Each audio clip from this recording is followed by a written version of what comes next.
I joined Race for Life because of the next generation. Because I believe in them.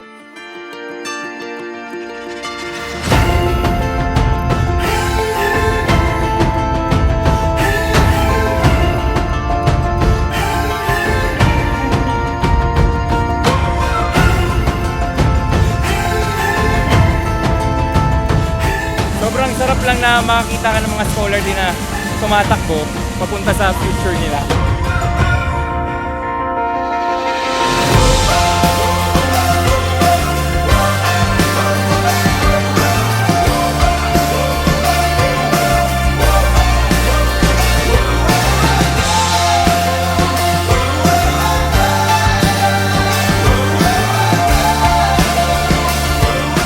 It's not a matter of running, it's about the scholars.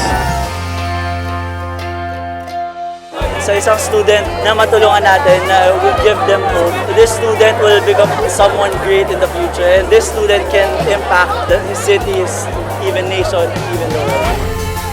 Habang tumatakbo ako, alam ko lang bawat kilometer may makakatapos ng studies niya, may masusuportahan siyang family. Sa magandang future para sa isang bata, nag-change mo paunti-unti yung isang nation eh.